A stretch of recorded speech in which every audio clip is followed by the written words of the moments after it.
Sabe aquele momento na história que parece pequeno, mas que na verdade muda o destino de um país inteiro? Em 1652, um evento assim aconteceu na costa da África do Sul.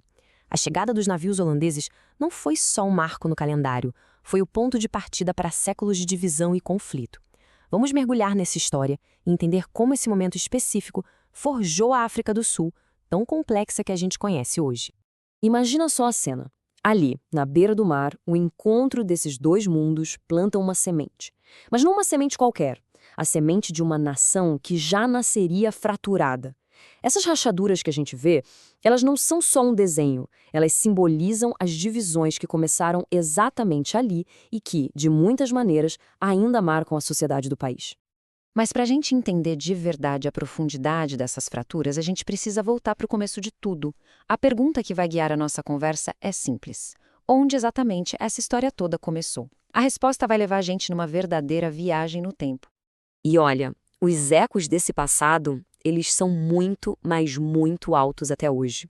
Para entender uma coisa tão complexa como o apartheid, que marcou o século XX, não adianta a gente começar a análise no século XX. A gente tem que voltar bem mais. Lá para o século XVII, foi lá que o estopim foi aceso. E aqui tem um ponto que é fundamental, que muda toda a perspectiva. Os holandeses não chegaram numa terra vazia, desabitada. Longe disso. A África, antes da chegada deles, era um lugar vibrante, um mosaico de sociedades super complexas com histórias que vinham de milênios. Ali na região do Cabo, por exemplo, viviam os povos Khoisan. E eles não eram apenas moradores, eles eram mestres daquele ambiente. Pensa em pastores super habilidosos, guiando seus rebanhos, caçadores que conheciam cada segredo da terra. As técnicas deles eram resultado de milhares de anos de sabedoria. E se a gente abrir o mapa, o cenário fica mais impressionante ainda. Enquanto a Europa vivia suas próprias fases, a África era o lar de impérios gigantes e sofisticados, como Kush, Axum, Songhai. Eram civilizações superconectadas por rotas de comércio. Aquela ideia de um continente atrasado é um mito completo. A África já era um centro de poder e cultura muito antes dos navios europeus aparecerem no horizonte. Então, fica a pergunta: se a África já era esse lugar pulsante, por que os holandeses foram parar justamente no Cabo? A resposta, curiosamente, não está na África, mas sim na ambição europeia. A chegada ao Cabo foi uma jogada estratégica. Um peão num tabuleiro global que, sem ninguém imaginar, teria consequências gigantescas. Para a gente entender o contexto, era uma época de competição global acirrada. No século XV, Portugal e Espanha eram os donos dos mares, mas no século seguinte, a Holanda chegou com tudo. Em 1652, a poderosíssima Companhia Holandesa das Índias Orientais fincou sua bandeira no Cabo da Boa Esperança, um movimento que mudaria as regras do jogo. E o mais irônico disso tudo é o motivo inicial.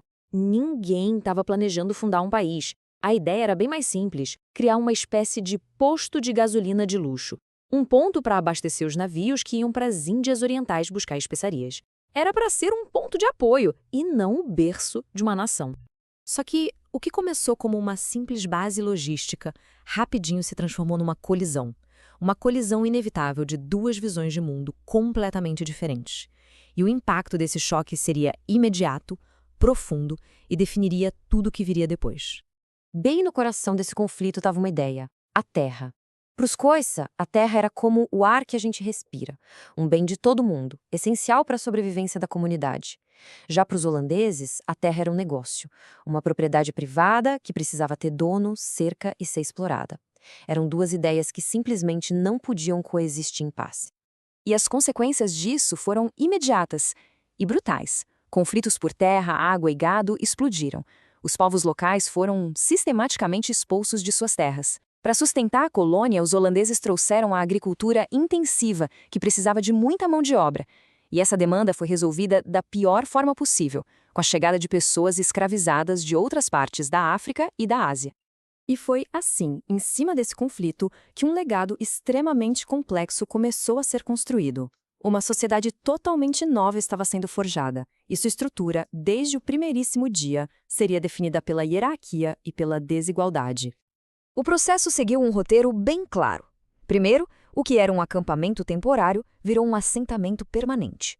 Depois, os fazendeiros holandeses, Os chamados boeres começaram a avançar para o interior em busca de mais terras, o que, claro, gerou ainda mais conflito.